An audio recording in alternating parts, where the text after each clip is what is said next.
Chapter 11. The people were as murmurers, speaking evil in the ears of the Lord. And when the Lord heard it, his anger was kindled, and the fire of the Lord burned among them, and devoured in the uttermost part of the camp. The people cried to Moses, and Moses prayed to the Lord, and the fire abated.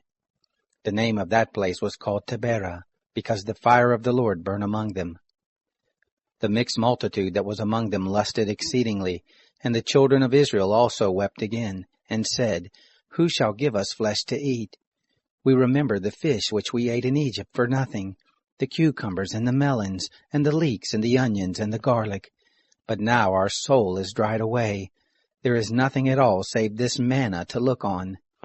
The manna was like coriander seed, and the appearance of it as the appearance of bdellium. The people went about and gathered it, and ground it in mills, or beat it in mortars, and boiled it in pots, and made cakes of it. And the taste of it was as the taste of fresh oil. When the dew fell on the camp in the night, the manna fell on it. Moses heard the people weeping throughout their families, every man at the door of his tent.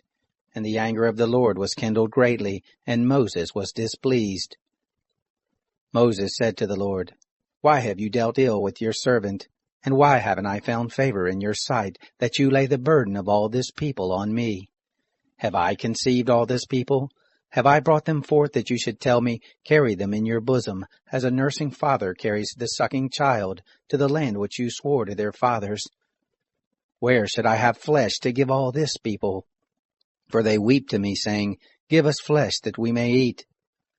I am not able to bear all this people alone, because it is too heavy for me. If you deal thus with me, please kill me out of hand, if I have found favor in your sight, and let me not see my wretchedness. The Lord said to Moses, Gather to me 70 men of the elders of Israel, whom you know to be elders of the people and officers over them, and bring them to the tent of meeting, that they may stand there with you. I will come down and talk with you there, and I will take of the Spirit which is on you, and will put it on them, and they shall bear the burden of the people with you, that you not bear it yourself alone. Say to the people, Sanctify yourselves against tomorrow, and you shall eat flesh, for you have wept in the ears of the Lord, saying, Who shall give us flesh to eat? For it was well with us in Egypt, therefore the Lord will give you flesh, and you shall eat.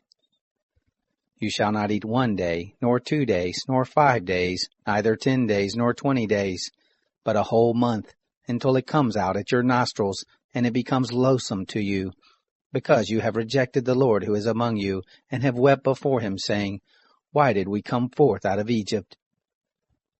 Moses said, The people, among whom I am, are 600,000 footmen. And you have said, I will give them flesh, that they may eat a whole month. Shall flocks and herds be slain for them to suffice them? Or shall all the fish of the sea be gathered together for them to suffice them?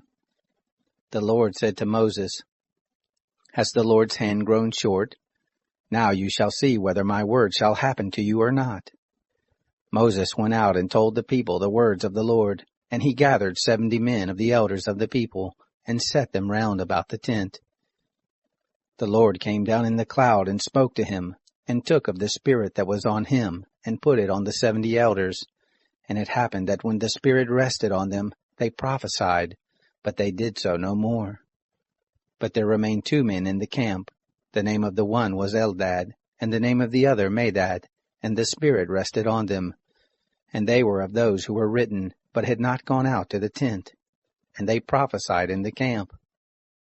A young man ran and told Moses, and said, Eldad and Medad do prophesy in the camp.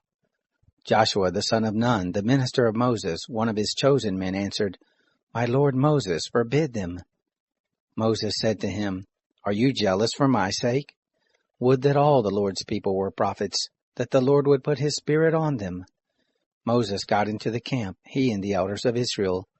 There went forth a wind from the Lord, and brought quails from the sea, and let them fall by the camp, about a day's journey on this side, and a day's journey on the other side round about the camp, and about 2 cubits above the surface of the earth. The people rose up all that day and all that night, and all the next day, and gathered the quails. He who gathered least gathered 10 homers, and they spread them all abroad for themselves round about the camp. while the flesh was yet between their teeth, before it was chewed. The anger of the Lord was kindled against the people, and the Lord struck the people with a very great plague. The name of that place was called Kibroth-Hattaavah, because there they buried the people who lusted. From Kibroth-Hattaavah the people traveled to Hazeroth, and they abode at Hazeroth.